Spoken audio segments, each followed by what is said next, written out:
네, 오늘은 여호수아 1장의 말씀을 가지고 동당일몽, 생소하죠? 처음 들어보시죠? 동당일몽이라는 제목으로 말씀을 좀 나누도록 하겠습니다. 여러분 큐티 잘 하고 계시죠? 큐티 잘 하고 계시는 줄 믿습니다.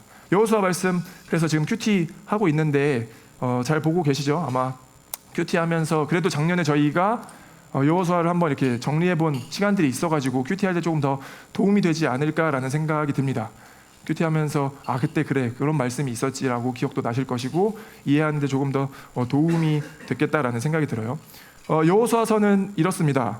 이스라엘의 리더 모세가 죽고 여호수아가 다음 리더, 차기 리더가 되어서 약속의 땅이었던 가나안으로 들어가기 직전부터 가나안과의 전쟁, 땅을 분배하는 이야기가 기록된 성경입니다. 그러니까 여호수아는 이제 의지할 어떤 모세라는 리더가 없이 본인 직접 스스로 백성을 이끌고 요단강을 건너 전쟁을 치러야 하는 그런 내용의 이야기인 거죠.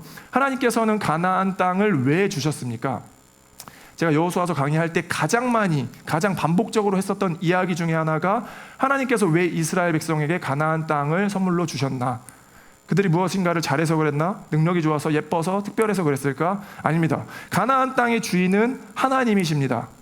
온 땅의 주인이 하나님이시고 온 땅을 다스리는 분이 하나님이신 거죠. 그렇게 가나안 땅도 하나님의 땅이기 때문에 가나안 땅의 주민들이 그 땅을 하나님의 뜻대로 사용하지 않고 자신들의 땅인 마냥 자신들의 라이프 스타일대로 살아가는 모습을 기뻐하지 않으셨던 거예요. 자신들의 욕망대로 살아가는 그 모습을 참고 있을 수 없었던 거죠. 하나님의 땅을 더럽히기 시작한 겁니다. 그렇게 땅의 주인이셨던 하나님 입장에서는 그걸 그대로 보고 있을 수가 없는 거예요.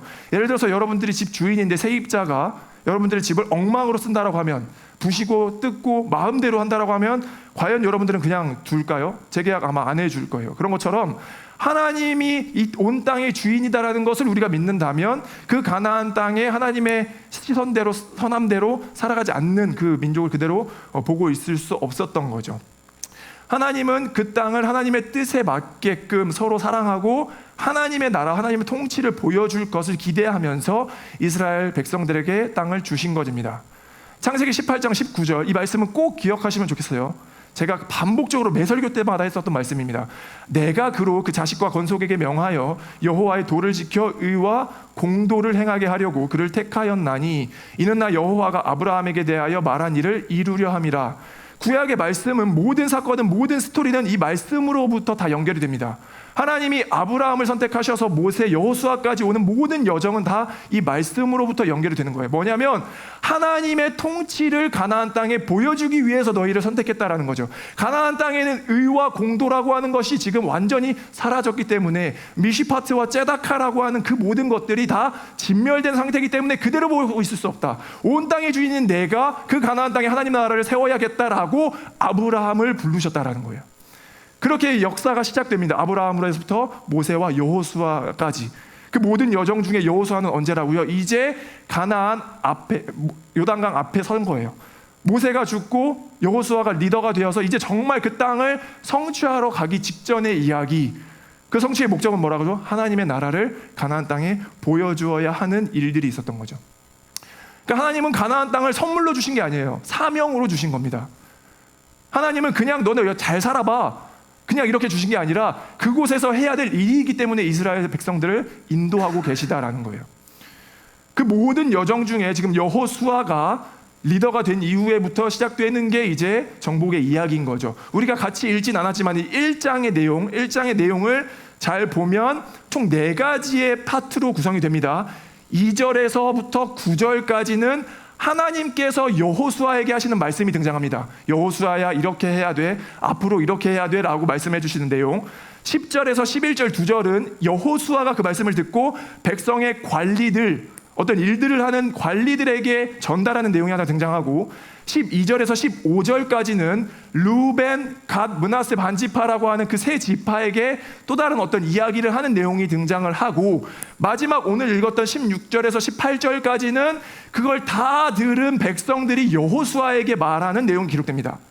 이해가 되시죠? 처음에 하나님이 여호수아에게, 여호수아가 지파들에게, 관리들에게, 그리고 마지막으로 여호수아에게 하는 어떤 고백의 내용이죠. 먼저 2절에서 9절 하나님이 여호수아에게 하시는 말씀 중에 우리가 기억했으면 한 가지 한 절은 뭐냐면 7절 오직 강하고 극히 담대하여 나의 종 모세가 내게 명령한 그 율법을 다 지켜 행하고 우로나 좌로나 치우치지 말라. 그리하면 너는 어디를 가든지 형통하리라. 하나님께서 반드시 형통할 것이다 라고 약속을 해주십니다. 근데 그 약속은 그냥 이루어지는 것이 아니라 3절에 보니 이런 표현이 있습니다. 내가 모세에게 말한 바와 같이 너희 발바닥으로 밟는 모든 곳은 모두 내가 너희에게 주었노니 너희가 밟는 그 발바닥 가나안 땅을 다 선물로 줄 것인데 그 전제가 무엇이냐면 좌로나 우로나 치우치지 말고 모세가 가르친 그 율법을 지켜 행하라 라는 거예요. 목적이 설명되어 있죠. 가나안 땅을 주신 이유가 그 땅에 하나님의 뜻을, 하나님의 나라를 건설해야 되기 때문에 아무런 노력 없이 형통이 이루어지는 거 아니냐. 하나님의 말씀 가운데 순종하고 율법을 잘 지킬 수 있을 때 그 말씀을 충분히 다 들은 이후에 9절부터 이제 여호수아가 하나님의 말씀을 증거하기 시작하는 거죠. 먼저 하나님의 말씀을 충분히 듣고 여호수아가 말하는데 관리들에게 어떤 얘기를 하냐면, 자, 우리 이제 전쟁에 나아가야 하니까 식량도 준비하고 뭐 전쟁에 필요한 물품들 준비해 주세요라고 2절 말씀이 등장하고, 그 다음에는 르우벤, 므낫세, 갓 지파라고 얘기했었죠. 그때 과거에 어떤 한 사건이 있었냐면 그 세 지파가 우리가 가나안 땅에 가면 먼저 이 땅을 좀 주시면 안 되겠어요라고 욕심을 부려요. 그때 모세랑 같이 딜했던 내용 중에 하나가 약속이 뭐였냐면, 그래 그 땅 필요하니까 너네 줄게. 근데 너네가 만약 전쟁에서 시작되면 가장 선두로 앞장서서 가야 될 거야 라는 약속을 줘요. 이해가 되시나요? 너네가 요단 동편의 땅을 선물로 주겠지만 그 땅을 주겠지만 대신 전쟁이 시작되면 너네는 선두로 나갈 거야 라는 과거의 약속이 모세로부터 있었기 때문에 여호수아가 기억하고 지금 그걸 언급하고 있는 내용이 그 뒤에 3절에 등장을 하는 거죠. 이해되시죠? 여호수아의 구조 1장의 구조예요. 그 다음 본문 오늘 16절부터 18절까지를 우리가 같이 보는 건데 3절의 말씀을 다시 한번 읽어보면 좋겠어요. 다시 한번 16절부터 한번 읽어보면 좋겠습니다. 읽겠습니다. 시작. 그들이 여호수아에게 대답하여 이르되 당신이 우리에게 명령하신 것은 우리가 다 행할 것이요 당신이 우리를 보내시는 곳에는 우리가 가리이다. 우리는 범사에 모세에게 순종한 것 같이 당신에게 순종하려니와 오직 당신의 하나님 여호와께서 모세와 함께 계시던 것 같이 당신과 함께 계시기를 원하나이다. 누구든지 당신의 명령을 거역하며 당신의 말씀을 순종하지 아니하는 자는 죽임을 당하리니 오직 강하고 담대하소서. 특별히 마지막 18절 끝나는 맺힘이 뭐예요? 오직 강하고 담대하소서. 이건 뭔가 화자와 청자가 뒤바뀐 것 같은 느낌이 듭니다. 이스라엘은 불안했을 거예요. 하나님의 뜻이라고 해서 40여 년을 모세가 이끌고 이곳에 왔습니다. 근데 그 모세가 갑자기 죽어요. 우리의 리더가 사라졌다라고요. 그럼 이스라엘 백성들은 혼란스러운 거죠. 야, 모세가 죽었어. 이게 진짜 하나님의 뜻에 맞아? 우리 여기서 멈춰야 되는 건 아니야? 불안했을 거라고요. 그런 상황들을 본다면 오히려 여호수아가 참으십시오, 이겨내십시오, 강하고 담대하십시오라고 선포해야 되는 것 같은데 오늘 이 말씀은 화자와 청자가 바뀐 것 같은 거예요. 오히려 모든 공동체 원들이 여호수아에게 지금 강하고 담대하소서라고 이야기를 하고 있다는 거예요. 저는 여호수아도 두려웠을 것 같다는 생각이 듭니다. 그런데 공동체로부터, 이스라엘로부터 이런 말을 듣는다면 두렵다가도 실제 담대해질 것 같은 거예요. 용기가 날 것 같은 거예요. 여호수아를 담대하게 하시는 분은 누구십니까? 하나님이십니다. 그런데 그 담대하게 하는 방법이 어떻게 되냐? 공동체를 통해서 담대하게 하시더라는 거예요. 오직 강하고 담대하소서가 여호수아가 외쳐도 부족할 판에 지금 이스라엘 백성이 여호수아여 내가 다 도와드리겠습니다, 함께 해봅시다, 강하고 담대하소서라고 지금 청자와 화자가 마치 바뀐 것 같은 느낌이 든다는 거예요. 그 여호수아는 이걸 극복할 수 있는 방법이 무엇일까? 그 두려움을 극복할 수 있는 방법은 무엇일까? 담대함이죠. 전쟁에 나갑니다. 전쟁은 해보지 않았기 때문에 실제 어떻게 벌어질지 몰라요. 때로는 해볼 수 있겠는데? 때로는 진짜 이길 수도 있겠는데 라는 용기가 생기다가도 때로는 갑자기 불안한, 한 번도 경험해보지 못하던 불안이 찾아오죠. 그러면 내가 지금 정신이 이상한 거야 라고 하는 어떤 오락가락의 상태, 전 여호수아가 그랬을 것 같은데 그때 그걸 이겨내게 도와준 게 뭐냐면 이스라엘의 공동체가 오직 강하고 담대하소서, 우리가 할 수 있습니다라고 고백해주고 격려해주고 선포해주었던 그 내용이다라고 믿는다라는 거죠.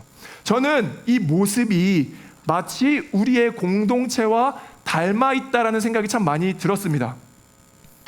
제가 목회적이라고 했던 얘기 뭐냐면 잠깐의 제 이야기인데 저는 뭐 일도 다양하게 많이 해보고 경험도 많지만 목회는 사실 경험이 부족하죠. 움직이는 교회 있을 때 2년 8개월, 그리고 합쳐진 CC만에서, 통합된 CC만에서 지금 만 3년을 지나가고 있다 보니까 5년 6개월의 목회 경력인데, 그 경력과 경험으로는 사실 한 공동체를 담임으로 이끌어간다고 하는 것이 되게 두려워요.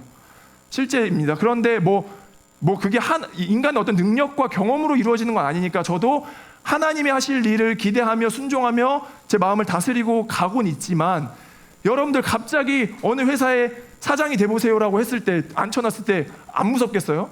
그 모든 어떤 책임을 져야 된다는 두려움, 하나님이 책임지시지만 실제 제가 책임져야 되잖아요. 그런 두려움이 있으니 저도 두려움 가운데 있는데, 제가 이 말씀이 왜 우리 공동체와 닮아있다라고 느꼈냐면, 실제 여러분들이 저에게 그렇게 해준 것처럼 확 전이가 돼버린 거예요. 제가 올해 초까지만 해도 아시죠? 리더들 얼마나 막 하고 싶은 게 많았습니까? 왜 웃어요? 정확히 12월 27일인가 8일에 심지어 안산에 저 없어가지고 리더들 줌으로 다 모아놓고, 저 울진에 있을 때인데 줌으로 다 모여서 자, 내년에 계획입니다 막 이렇게 PPT로 발표했던 거예요. 내년에, 올해 우리 세워진 리더들만 해도 한 20명 가까이 될 거예요. 숨리더, 대표단, 무슨 사역장, 찬양팀장, 특송팀장, 중보기도 팀장, 그렇죠? 무슨 팀장, 큐티 팀장, 독서 모임 팀장, 팀장. 심지어 마니또 팀장도 있었던 거 모르시죠? 나라 어디 갔어, 나라 교회에 제가 이렇게 앉혀놓으려고, 야 너 마니또 팀장이라도, 마니또 팀장까지 만들었다가 엎어졌죠. 아무튼 제가 진짜 하고 싶은 게 많았던 거예요. 작년 한 해 이렇게 우리 공동체 같이 하면서 올해는 그래, 더 뭔가 같이 이렇게 으쌰으쌰 하면서 좋은 것들을 한번 해보고 싶다라는 마음이 막 앞설 때, 여러분들이 한 사람도 빠짐없이 단 한 명도 불평과 불만을 표현하지 않고 내색하지 않고 할 수 있습니다. 다 해보겠습니다. 같이 합시다라고 격려해줬던 게 우리 공동체와 닮아있다라고 느꼈던 거라는 거죠. 실제 제가 제자 훈련을 올해 해보려고 혼자 엄청 고민하다가, 야, 제자 훈련 어떻게 해야 되냐? 제자 훈련이 뭐야? 그래서 혼자 막 고민하고 했었던 제 나름대로의 제만의 방식이 뭐예요? 같이 살기를 선택해봤던 거예요. 그러니까 제자훈련 코스를, 책을, 교재를, 커리큘럼을 소화한다고 제가 될 게 아니라 실제 제자로 살아가고 있는 어떤 모습을 가장 가까이에서 보는 것이, 아, 제자의 삶이 진짜 기쁜 거구나, 소망의 삶이구나, 저거 해보고 싶다라는 것을 보여주고 싶은 마음에 우리 집에서 같이 사는 게 어떻게 해였어? 라고 제자훈련을 만든 거죠. 그래서 막 힘이 가득 있어가지고 연초에 매주 토요일마다 우리 집에서 같이 오전에 밥 먹읍시다, 독서 모임 합시다라고 해서 시작했던 거죠. 그래서 한 5월, 6월 정도까지, 그쵸? 가다가 바빠지고 해서 못했지만, 아무튼 그 모든 계획들과 제가 하고 싶었던 일들 가운데 약 한 50-60% 진행됐나 모르지만, 그마저도 여러분들의 도움으로 이루어졌고, 그보다 훨씬 더 앞서서 감사했던 건 뭐냐면, 진짜 단 한 사람도 빠짐없이 다 기꺼이 강하고 담대하소서, 강하게 담대하소서, 우리 할 수 있습니다라고 응원해줬던 마음들이 저에게 힘이 되었다라는 거죠. 그래서 이스라엘 공동체가 저에게 전이가 되는 거예요. 저는 실제로 이 마지막 말씀을 읽고 있으면 진짜 울컥울컥할 때가 많거든요. 왠지 모르게 그 여호수아를 상상해 보면 진짜 두려웠을 텐데, 모세가 죽고 이 뭔지도 모르는 이 상황들을 다 이끌어가야 될 때 진짜 두려웠을 것 같은데, 이 사람들의 고백들, 내용들을 듣고 있으면 여호수아 힘내라고, 우리가 다 도와주겠다고, 할 수 있다라고 그 응원들 듣고 있으면 여호수아가 막 너무 감격스러울 것 같은 거예요. 진짜 힘이 날 것 같은 거죠. 그게 저에게 때로 전이 될 때 그 말씀을 보고 있으면 저도 울컥하는 느낌, 와, 진짜 여호수아 기뻤겠다, 감사했겠다, 고마웠겠다라는 생각들이 많이 들 때가 있다라는 거예요. 저는 그래서 언젠가는 한번 그런 이야기들을 좀 나누고 싶은 생각이 있어서 이따 리더 모임도 있고, 오늘 이제 목회적이라는 이야기 했었던 게 그런 차원인 거예요. 우리가 내년을 이제 또 준비하는 시점에 있을 때, 지금 리더들도 제가 한 달 전서부터 콜링하고 있거든요. 진짜 거짓말 안 치고 단 한 사람도 빠짐없이 합니다. 고민해 볼 기회도 없어요. 그냥 알겠습니다, 하겠습니다라고 다 바로 대답해 준 거예요. 그게 얼마나 감사한지. 교회가 그런 문화는 좋지 않은 것 같거든요. 뭐냐면 내년에 이제 리더를 세워야 될 때, 어떤 봉사자를 섬길 때 이 사람이 이거 맡기로 했대. 그러면 와, 쟤 이제 어떡하냐? 쟤 진짜 이제 큰일 났다. 야 피해, 목사님 만나지 마. 나한테도 어떻게 될지 몰라. 이런 분위기가 최악인 것 같은 거예요. 이거는 그냥 되는 건 아니죠. 그렇죠? 그 공동체의 방향과도 연결되어 있기 때문에 억지로 하기 싫고 죽겠는 걸 기쁘게 반응하는 건 그것도 말이 안 되지만 실제적으로 교회가 추구해야 할 방향은 우리 모두가 리더로 섬겼을 때 기쁘게 나 그 자리 꼭 해보고 싶어라고 하는 어떤 분위기와 영적인 상태가 되어야 된다라는 거죠. 그게 제가 진짜 꿈꾸는 어떤 교회의 모습인 것 같은 거예요. 내년에 이거 해볼 때 그냥 막 기대가 되는 마음, 소망이 품어지는 마음, 그래 내가 내년에 그 자리에서 함께 한번 해보고 싶어라고 기꺼이 먼저 입으로 고백되어지는 상태, 그게 지금 이스라엘의 상태인 것 같다는 마음이 든다라는 거죠. 저는 16절부터 18절까지의 말씀을 읽고 나서 그 뒷장은 읽지 않아도 이미 안 봐도 비디오다라는 느낌이 드는 거예요. 왜? 전쟁 다 이겼겠지. 전쟁은 하나님이 하시는 건데 하나님의 뜻대로 순종하려고 했던 그 공동체를 하나님이 쓰시지 않겠어요? 돕지 않으시겠어요? 이미 전쟁은 1장으로 다 끝났다라는 거예요. 뒷장을 읽어보지 않아도 하나님이 그 공동체의 하나됨을 여호수아로부터 그 앞서서 하나님 중심으로 뭉치게 된 그 공동체를 하나님께서 기뻐하시며 사용하신다라고 하는 거죠. 저는 내년에 우리가 공동체를 또 함께 이끌어 갈 때 그런 마음과 감사함으로 나아갈 수 있길 간절히 소망합니다. 두 가지 차원으로 준비해야죠. 저도 리더들도 당연히 우리가 기꺼이 그렇게 될 수 있는 어떤 건강한 문화를 만들어야 될 것이고, 그렇죠? 우리가 뭐 듣던 어떤 교회들처럼 막 진짜 야 해야지 뭐 그 어떤 청년들의 상황과 그런 것들은 다 고려도 하지도 않고 정죄하듯이 해야지 이런 분위기가 만들어지면 당연히 기쁘지 않죠. 그게 아니라 서로의 삶을 하나씩 다 같이 보면서 할 수 있는 만큼 기꺼이 자발적으로 헌신하게 되는 그런 문화가 있을 때, 내가 준비되었을 때 일을 하게 되면 기쁨으로 동참하게 된다라고요. 저는 이 건강한 문화를 우리 교회 가운데 내년에도 한 번 더 우리가 한번 출발해 볼 수 있으면 좋겠습니다. 아멘. 그래서 진심으로 감사한 게 너무 많아요. 뭐 앞에 보이는 얼굴들 한 명 한 명 이름 뭐 거론할 수도 없을 정도로 다 얘기해야 돼요. 진짜 합니다 이런 반응으로 저에게 격려해 주셨던 분들 너무너무 고맙고, 마지막으로 이제 비전 하나를 같이 나누면서 설교를 좀 마무리하면 좋겠습니다. 반주 좀 도와주시면 감사할 것 같고요. 우리 3주년 연합 예배 때 같이 비전 선포식 했을 때 비전 혹시 기억나시나요? 우리 이제 한 시즌을 이렇게 마무리 짓고 앞으로 또 우리의 시심이 이런 방향으로 달려갑시다라고 비전 6가지를 같이 나누었습니다. 시심이 내가 이 공동체, 이 교회를 다니면서 한 가지 꼭 기억하길 소망하는 한 문장은 뭐였어요? 라이프 에즈 미션이었었죠. 그렇죠? 우리 삶으로 예배자가 되어서 여러분들이 살아가는 삶의 모습 가운데 영광 받으실 하나님을 기대하는 것, 라이프 에즈 미션. 그냥 내 삶이 그때 모두가 전환되는 게 아니라 그냥 자체가 존재가 예배자 되어지는 것, 라이프가 미션이 되어서 여러분들 살아가는 숨쉬는 모든 순간이 다 미션이 되길 소망하는 거예요. 그게 우리 교회가 바라봐야 할, 나아가야 할 지향점인 거죠. 라이프가 미션이 된다. 그러면 누구는 레슨을 하면서도, 그렇잖아요, 인테리어를 하면서 청소를 하면서도 모양은 상관없어요. 누구를 만나도 하나님이 보여주신 영혼, 하나님이 허락하신 상황, 라이프가 미션이 되는 삶, 라이프 에즈 미션으로 나아가길 소망하는 거예요. 두 번째, 예배. 세 번째, 어린이 부서. 네 번째, 우리가 함께 사상을 품는 사역. 그리고 마지막, 교회 개척. 한 가지는 스쿨이 있긴 했었는데 6가지였던 거예요. 예배, 예배자를 세우는 교회 학교, 서로 돌봄 공동체. 마찬가지입니다. 저는 공동체의 하나됨과 서로의 돌봄을 통해서 하나님께서 영광 받으신 줄 믿습니다. 이 6가지를 우리가 내년에 꼭 기억했으면 좋겠는 거죠.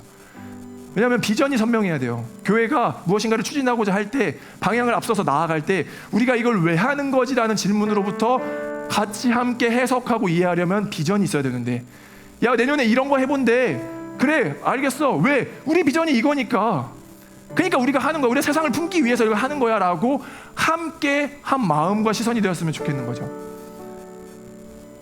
마지막으로 한 가지의 비전만 나누고 마무리를 하려고 합니다.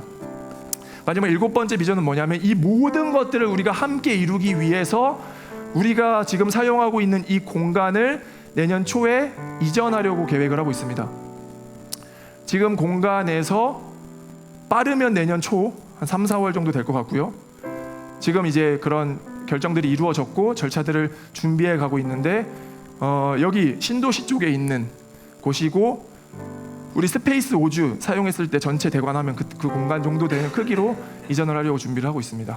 자세한 내용은 다음 주에 완일 집사님이 PPT를 가지고 일정과 계획과 필요와 기도와 모든 내용들을 다 공유해 주실 거예요. 오늘 제가 이제 같이 비전만 나누는 건데, 예배당을 이렇게 옮겨야겠다라고 결정했었던 두 가지의 가장 큰 이유는, 하나는 주일학교에 대한 문제가 있습니다. 지금 공간이 따로 있다 보니까 오전에 성인들이 여기서 예배를 드리고 어린이들은 저기서 예배를 드리는데, 교사들이 아침에 와가지고 다 아이들을 데리고 걸어가거든요.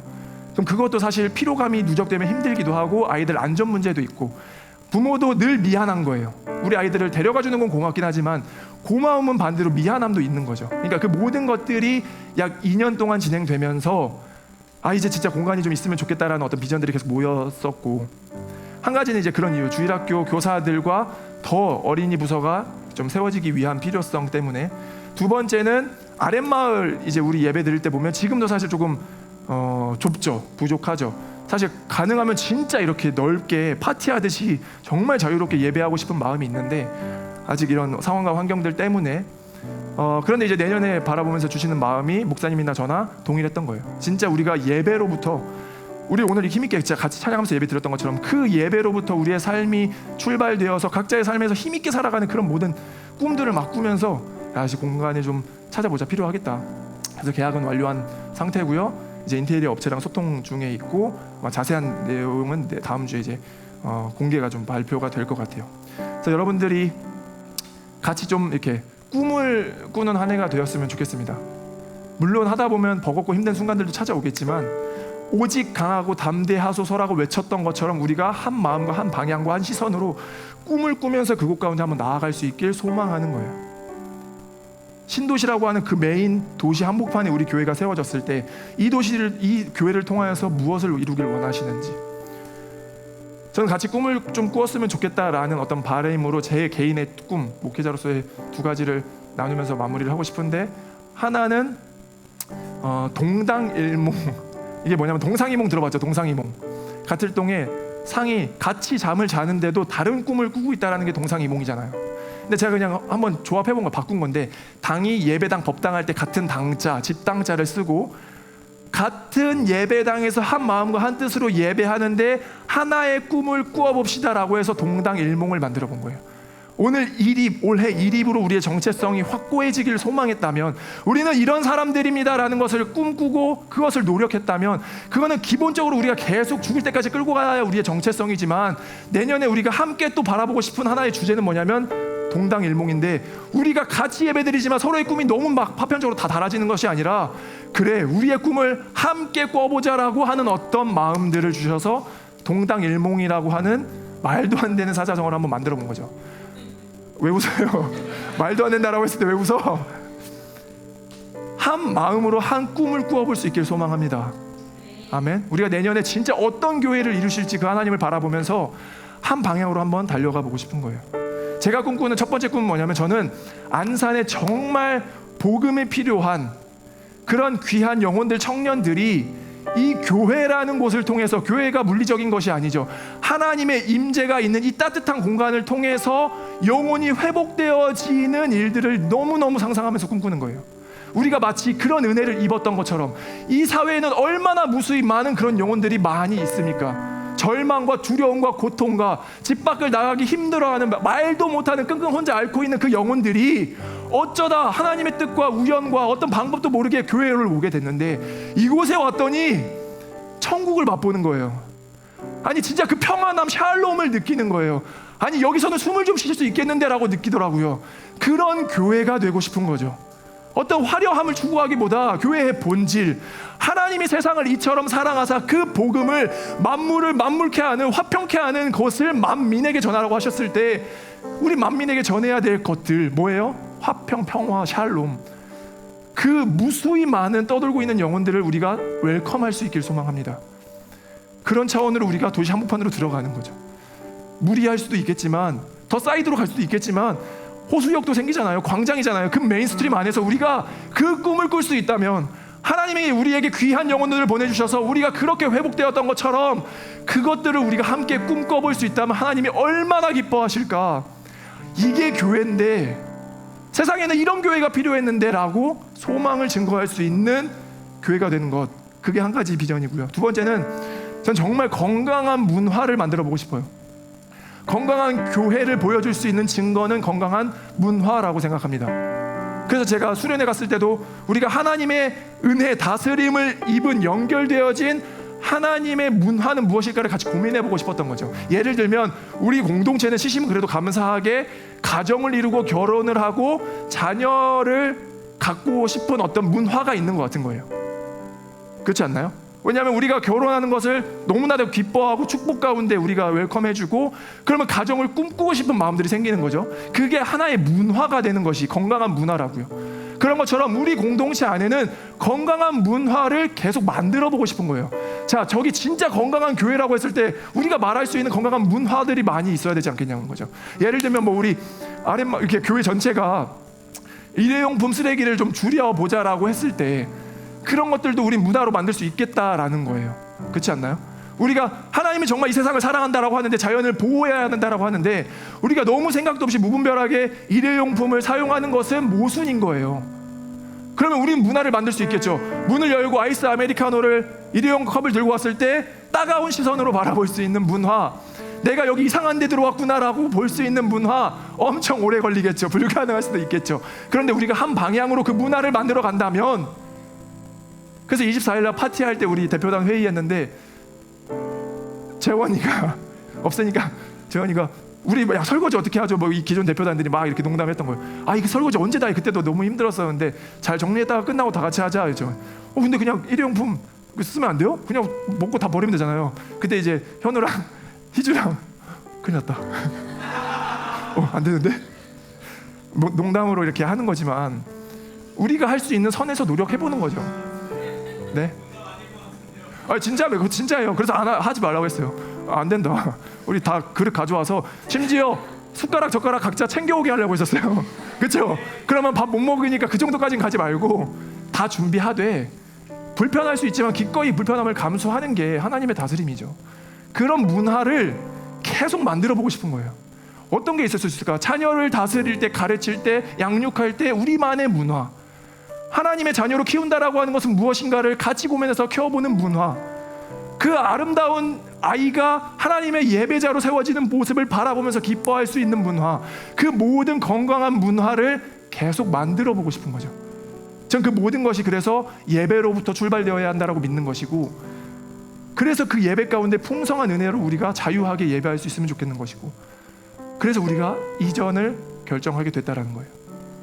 뭐 들으신 분도 있었고 오늘 처음 들어서 되게 낯선 당황스러우신 분도 있는데, 미리 다 이렇게 이야기를 못 듣고 결정하게 된 것에 대해서는 굉장히 미안하고, 그래도 오늘 말씀처럼 우리가 진짜 한 마음과 한 뜻이 되어서 그 세상을 품을 수 있도록, 이 도시를 품을 수 있도록, 안산, 서울, 인천 뭐 이런 도시들 가운데 하나님의 다스림은 무엇인지를, 건강한 문화를 만든다는 것은 무엇인지를 기대하며 꿈꾸며 앞으로의 시간들을 좀 준비해 나갔으면 좋겠습니다. 아멘. 아멘. 도와줄 수 있겠습니까? 내년에도 오늘 말씀 잘 순종하십시오. 아멘. 우리 같이 말씀 한 30초 정도만 좀 정리해보고 우리 같이 찬양하면서 기도하는 시간 갖도록 하겠습니다.